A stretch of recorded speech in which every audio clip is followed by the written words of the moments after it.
Well, good Sunday morning, friends. Mark Holmes here, of course, with my buddy Cowboy Joe Boo, as well as Joe Bear in the house. And as always, I want to thank you all for watching, commenting, subscribing, and being part of the Joe Boo Sports Report. Without you guys, as well as you ladies, this literally does not work. So let's get open for business and let's wake up those football gods. Wake up there, guys, on this Father's Day. Happy Father's Day to all the fathers that are out there. And if you were not that father that was there, you're the one that missed out on seeing your kids grow up. And all of the mothers out there that took care of both roles, happy Father's and, past Mother's Day as well to you all. Remember, take care of Dad. Go by, give him a call. Say, hey, Dad, I love you. I appreciate it. I'm glad you threw the football in the front yard with me and things. Definitely celebrate your dad. It's been great. My wife cooked me breakfast this morning. My daughter's coming over. We'll do some nice things today. The kids bought me some fish for the fish pond, and my wife got it's a star that's friends and family and all that welcome star to go around the outside. So it's been a great day so far.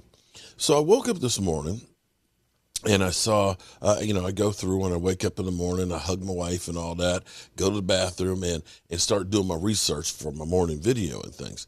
And of course, this time of year is when you hold your breath because it's the time where the players and the teams are not really in contact. This is that month where the players have that free time to do what they want to do before that whole season kicks in, where literally everything is so structured. Game on Sunday, Monday going in for treatment and healing and film study. Tuesday's your off day. Wednesday's back to practice. Thursday's practice. Friday's the light practice. And Saturday is, of course, travel or walkthrough. And then Sunday a game. And you've got that for months. So this is that time where they can be wild and free, and you worry that you're going to see a headline in the morning that somebody got in trouble the night before. So I go through and I see this picture of Ceedee Lamb. And Ceedee Lamb, caption says, Lamb just missed out on the top 10 Pro Football Focus top players at under 25. And so when we click on this, of course, we'll figure out where he goes in here in the article and things. And you find out that he's rated 13th, which is really, when you think about it, Ceedee Lamb coming out the box had his quarterback for 5 games, and then from that point on, it was a mismatch of quarterbacks from week to week. The fact that he still ended up being 13th, and this isn't just rookies, this is all players under 25. It makes you look and say the Cowboys did great drafting it. In fact, you go back through and you look at last year's draft, and you think that not only did we get Ceedee Lamb, who could be, one of the better receivers in the NFL, you also ended up getting Diggs, who the second half of the season played really, really well, and you look for him to step up and take another leap as well. Then you look at now your starting center, Tyler Baddish, drafted last year. And then another guy in Gallimore who's looking to take advantage of having more playing time, having that offseason now, and working with, of course, a hands-on coach to being, a great player as well. So you look at 4 guys in that one draft that really stood out. And again, Ceedee Lamb may end up being, one of those great players. It's still early in a career to go ahead and put him in Canton or anything like that. I'm not doing that. But when you think about, he averaged 14.9 yards per reception with Dak Prescott. Now it dropped down to 11.2 with the mismatch, but you see that he's really one of the best. And there we go. Boom. So 93% of his time he spent in the slot, with the Cowboys and so on as we go through the article. And Lamb still generated a passer rating of 102 when targeting, which is insane. So he became a quarterback's best friend. That if you're throwing in his direction, you're going to keep your stats up to date. So then I'm going through, I'm continuing to go through this, and then I come across this picture, Zach Martin and Travis Frederick. 2 Cowboys ranked as the best first-round picks per slot in the last 15 years. I was like, what? Wait, okay, this is a new one. This is at silly season time where everybody's trying to come up with stuff to talk about because they want to keep your attention. And so, somebody will come up with an idea. We'll come up with a blah, blah, blah, blah, blah statistic, and we'll go through and figure that out. And it's a brand new one. So this one is what they did was they took the first pick of the draft and said, over the last 15 years, who was the best pick? The second pick of the draft, who was the best second pick in in that slot? So it's a slot ranking of where you were drafted. Okay, so go down through the article. Let's click on the article here first.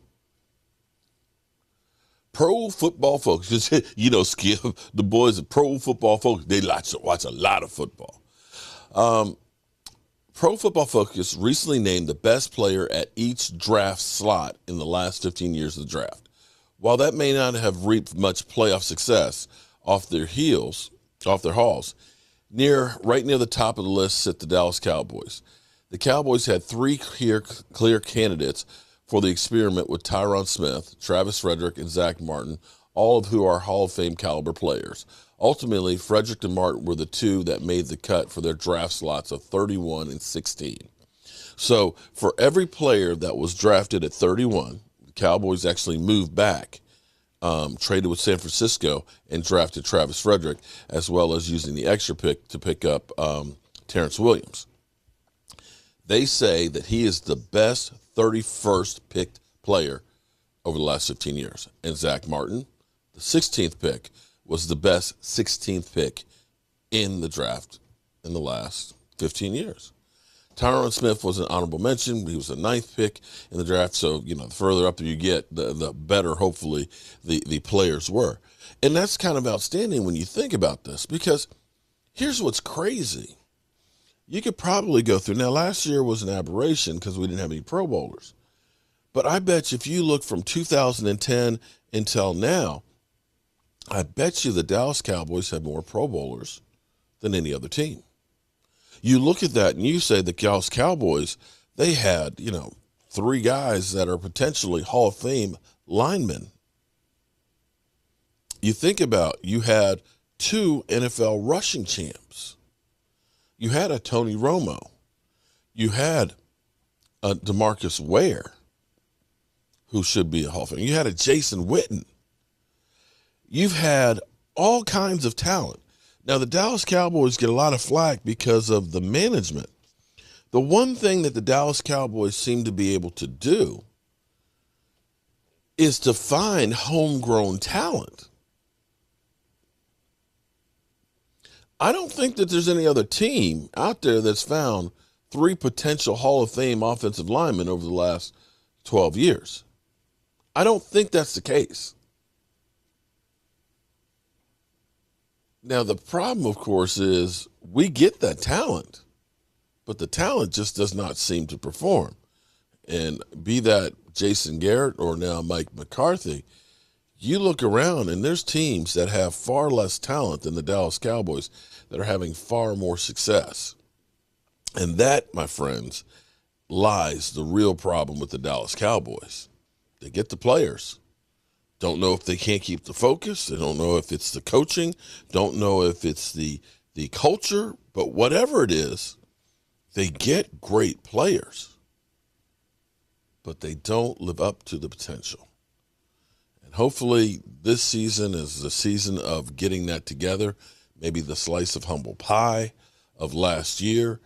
Maybe a sense of urgency, knowing that a lot of these guys are on 1-year deals will change. But the more you see lists like this and see where you have guys and where they're rated, you think about, just say, fantasy football, about, the offensive firepower that you have. The Dallas Cowboys, with some of these games, shouldn't even be close when you look at the competition that they're playing against. I don't know. Be interesting to see if they can start getting some of this potential to be full force. All right, y'all, keeping it short today. Like I said, I got to go see my dad this morning and enjoy this day. I hope everybody has a great Father's Day. And as always, you know what time it is. Watching, commenting, subscribing, and being part of